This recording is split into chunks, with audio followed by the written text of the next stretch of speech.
এই একটি ছবি ঘুরিয়ে দিয়েছে অনেক গল্পের মোড়। ইশরাক হোসেনকে মেয়রের চেয়ারে বসাতে ঢাকাবাসী যখন রাজপথে লড়ছে, তখন স্বৈরাচারের সহযোগী চঞ্চল চৌধুরীর হাতে পুরস্কার তুলে দেওয়া ইশরাকের ছবিটা সামাজিক মাধ্যমে তোলপাড় সৃষ্টি করেছে। এই ছবি শেয়ার করে তাকে কঠোর সমালোচনা করেছেন বিএনপি চেয়ারপারসন বেগম খালেদা জিয়ার সাবেক প্রেস সচিব ও সাংবাদিক মারুফ কামাল খান। তিনি লিখেছেন, এই ছবিখানা দেখিয়া মনটা বড়ই বিগড়ায়া গেল। বেগম খালেদা জিয়ার সঙ্গে কাজ করতাম তখন। তিনি এবং আরও অনেকের সঙ্গে গুলশানে বিএনপি চেয়ারপারসনের অফিসে আমিও আটকা পড়েছিলাম। শেখ হাসিনার অনুগত পুলিশ বাইরে থেকে তালা মেরে আমাদেরকে 3 মাস অবরুদ্ধ করে রেখেছিল। নন্দিত নেত্রী ম্যাডাম জিয়ার উপর পুলিশ পিপার স্প্রে ছুঁড়েছিল। আমাদের অনেকের গায়ে ও চোখে মুখে সেই স্প্রে লেগেছিল। অনেকে অসুস্থ হয়ে পড়েছিলাম।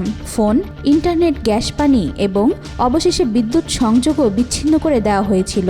কিছুদিন বাইরে থেকে খাবারও ঢুকতে দেওয়া হতো না। চিড়া, মুড়ি ও অন্যান্য শুকনো খাবার খেয়ে জীবন বাঁচাতে হয়েছে। সোমবার নিজের ফেসবুক পোস্টে বেগম জিয়ার সাবেক এই প্রেস সচিব লিখেছেন, ভয়ঙ্কর আতঙ্কের সেই ছিল এক বিভৎস সময়। সে সময় আমি নিজে গুরুতর অসুস্থ হয়ে পড়ি।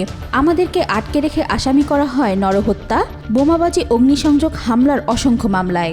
প্রতিনিয়ত ছিল পুলিশ ও গুন্ডাদের ভেতরে ঢুকে হামলা চালাবার আস্ফলন। ফ্যাসিস্ট সরকারের সন্ত্রাসী নেতাকর্মীরা এসে রোজ ঘেরাও, মহড়া চালাতো, নানা হুমকি দিত। এরপর তিনি লেখেন, চঞ্চল চৌধুরী সহ লীগের কিছু নটনটিও এসেছিল তাদেরকে ঘেরাও করতে। ওরা অফিসের সামনে দাঁড়িয়ে চিৎকার করে বলেছে 3 মাস ধরে অবরুদ্ধ থেকে আমরা নাকি অগ্নিসন্ত্রাস চালিয়েছি।